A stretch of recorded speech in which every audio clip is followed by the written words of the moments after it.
ധൃതി പിടിച്ച് ഓടുന്നത് ദൃശ്യം 3 കാണാൻ വേണ്ടിയിട്ടാണ് ട്ടോ.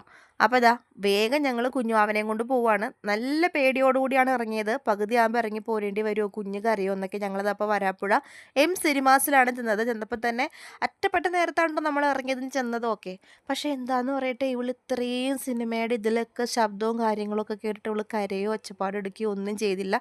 ശബ്ദം കേൾക്കുമ്പോൾ ഇങ്ങനെ നോക്കും അവളിങ്ങനെ എല്ലായിടത്തും. പിന്നെ സ്ക്രീനിൽ ഇങ്ങനെ മോഹൻലാലിനെ കാണുമ്പോഴൊക്കെ ഇങ്ങനെ എന്നെപ്പോലെ ഇങ്ങനെ കണ്ണ് തുറപ്പിച്ച് ഇങ്ങനെ നോക്കിയിരിക്കും.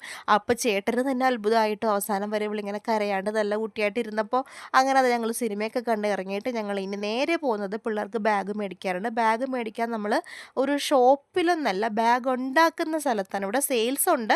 അപ്പോൾ അങ്ങനെ വന്ന് എന്നാൽ നമുക്കിവിടെ ഷോപ്പ് മാത്രമായിട്ടല്ല എന്ന് വേണമെങ്കിൽ പറയാം. അലി ബാഗ്സ് എന്നാണ് നമ്മുടെ ചേരാനല്ലൂർ സർവീസ് റോഡിൻ്റെ സൈഡിലായിട്ടാണ്, ഹൈവേയിൽ തൈക്കാവ് തട്ടാമ്പടി അതിൻ്റെ ഇടയ്ക്കുള്ള ഭാഗത്തായിട്ടാണ്.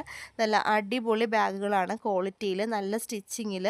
നമുക്ക് 1 വർഷത്തെ വാറണ്ടിയും കാര്യങ്ങളും ഉണ്ട്. സാധാരണ സ്കൂൾ ബാഗ് മാത്രമല്ല, മറ്റുള്ള ബാഗുകളൊക്കെ നമുക്ക് ഇവിടുന്ന് കിട്ടും. ട്രോളി ബാഗിൽ നമ്മൾ ട്രാവൽ ചെയ്യുമ്പോഴൊക്കെ കൊണ്ടുവന്നത് എല്ലാം അവൈലബിൾ ആണ് കേട്ടോ. അപ്പോൾ ഇതുവരെ ബാഗ് മേടിച്ചിട്ടില്ല, നിങ്ങൾ ഈ ഭാഗത്തൊക്കെ ഉള്ളവരാണ്, അല്ലെങ്കിൽ അത്യാവശ്യം നിങ്ങൾക്ക് നല്ല ക്വാളിറ്റി ബാഗ് വേണമെങ്കിൽ നമ്പറിൽ വിളിച്ച് തിരക്കിക്കോളൂ.